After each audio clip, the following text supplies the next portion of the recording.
Hey, alumni, it's Troy Nellis, the alumni guy, checking in for a very special North Hennepin Community College coffee break. Joining me again, what a treat, is our very first interview we ever did on the coffee break, Mr. Eric Rios of Recover Health. Eric, welcome. Thank you for having me again.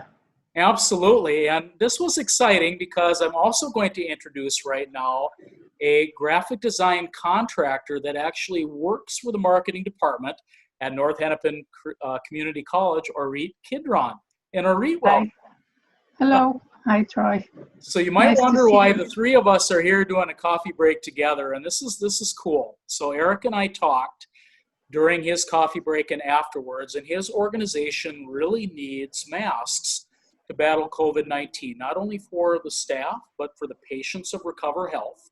And of course, Orit is such a wonderful lady. She works in my suite in the marketing department. I was aware that she did this type of work. So we connected Orit and Eric together, and they teamed up to help the community, help Recover Health with masks for COVID-19. And we just knew we had to capture this on video. So Eric, talk to us about how those masks ended up being utilized. Yeah, so as some of you may or may not be aware, home care is providing directly into the patient's home, providing home care. And so we utilize those masks for our clinicians, our therapists, our nurses, our CNAs, and then also in a case-by-case basis, we also utilize them for our patients because, you know, it's hard because we have hundreds of patients throughout the metro area, and it's hard to keep everyone supplied, but it was great that we were able to make this connection and get this wonderful donation of supplied masks. Exactly. And Orit, I'm just so curious. I mean, I was aware that you did this, but like, what was the catalyst, the impetus for you to make masks? Well, and my husband actually came up with this idea one time. He heard from a friend of his that his wife is making masks, and I remember that I have this big stash of fabric, quilting fabric, which is 100% cotton. And I said, okay, why not, make some masks for people in need or organizations in need. So I started digging in the internet to see who's interested. And my first batch of masks were for Alumni Health. And but after that, they put like a limit. There was like a date where they collected those masks up until April 5th or something like that. Mm-hmm. So afterwards, I was looking for something, another organization to donate my masks for. And that's when I reached out to you, if you recall, and asked whether you know of someone who would need an organization that might need some masks. And I guess you just heard from Eric, and that was like exactly the right time to ask. So, yeah. Serendipitous, right? It just was the perfect meeting of a common goal. So for both of you, talk to me a little bit about the delivery day. So I understand 50 masks were initially delivered. I think I saw some footage on LinkedIn of that day. Talk to our audience about that day.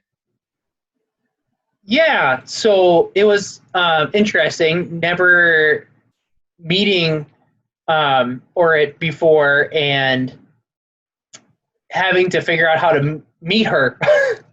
So it was kind of setting up everything through email, and I gave her the address for our office, and I met her here, and then she was able to drop off masks and actually meet our clinical supervisor, who kind of oversees a lot of our nursing staff in the whole metro area. And, she could not express her gratitude enough because, you never know where someone's going to help you when you need it. And so I think this was a great opportunity for us to show as a community how we all came together. Exactly. And that's what this is about, isn't it? Us being a community and helping one another. And I thought, how cool, that we have an alum of the campus and Orit and I working for the campus, but, you know, having this great partnership, right? Networking, connecting one another, and helping to make a difference in the lives of so many, and battling, you know, something that, you know, millions are having it happen to them across the country. So you both told me that there probably would be an order for more masks. Is that, what's that looking like? Well, I'm working on a batch of masks for a lab, for lab workers. Some colleagues of a friend of mine that she mentioned that they need those masks. So I'm preparing this batch right now, but I offered Eric that I can make some more masks for them, start, you know, making them as soon as possible. And I'm really happy that they have use for them, and you know, it's really appreciated. So that's good. Exactly. Well, Orit, I can't thank you enough for your compassion and your hard work and how you make a difference in the community. I think it's inspiring, and it's a model for all of us to live by. And Eric, all the excellent work you do at Recover Health. You're making a difference in so many lives right now. We just knew we had to capture this story, and I have to just publicly say thank you to both of you for all of the difference that you make for people every single day. And alumni, please join us as weekly we will do the NHCC coffee break. For now, this is Eric Rios and Orit Kidron signing off along with Troy Nellis. Have a great rest of the day. You too. Thank you. Bye. Bye.